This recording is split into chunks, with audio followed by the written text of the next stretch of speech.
You know, the very last thing you should do when you need a job is to tell the market you need a job. And yet that's exactly what the green Open to Work badge does on LinkedIn. It leads with need. It leads with urgency, and it says, I'm on the market and I'm desperate. And that is the weakest position you can take in any market. Not because wanting a role is wrong, but because signalling your need is not a strategy, it's a weakness.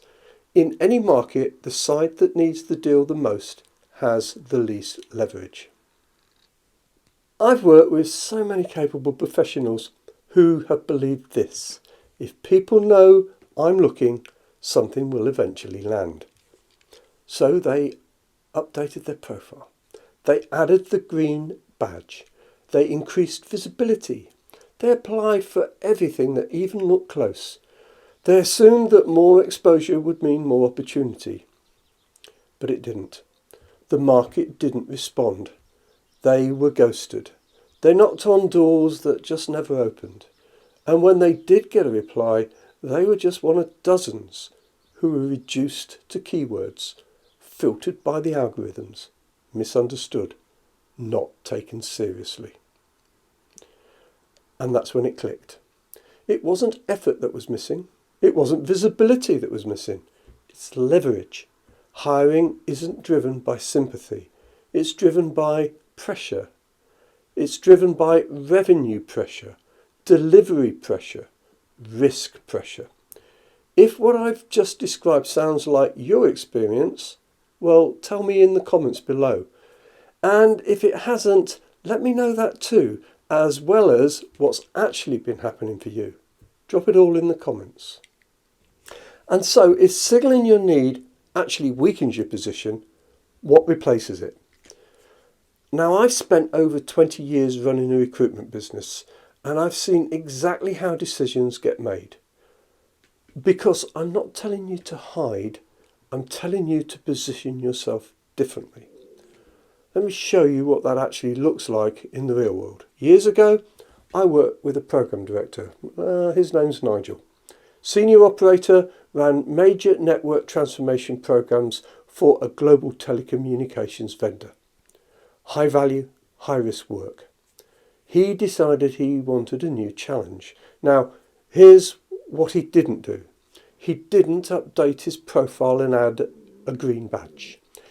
He didn't start applying for advertised roles. Instead, we did something very simple. We clarified exactly what value he had delivered. 2 or 3 hard examples. Programs turned around. Operational risk reduced. Commercial exposure stabilised. And then I picked up the phone. Not to ask if they had a vacancy, but to position him against their pressures. I called organisations who were under strain in that space. One of those calls was to a direct competitor. I left a short value voice message. Not, I've got someone looking, but I have someone who has delivered this outcome in this environment and at this scale. A couple of days later, I had a call from their head of HR. They had a major program that was running into difficulty, and Nigel went in to discuss it. He was hired to fix it. No adverts, no badges, no competition, just relevance and control. Well, that's how opportunities get created. That's how they're uncovered. That's how roles you never see advertised become real. It's how I've done things for 20 years, and it works today. When you stop signalling your need and you start being clear about the value that you bring, well, you change your position completely. You're not waiting for someone to find you. You're not hoping that a recruiter actually notices you. You're engaging with the decision makers, not with the gatekeepers. Strategic Career Mastery shows you exactly how to do that. How to define your value clearly. How to identify where it's needed. And how to go directly to it.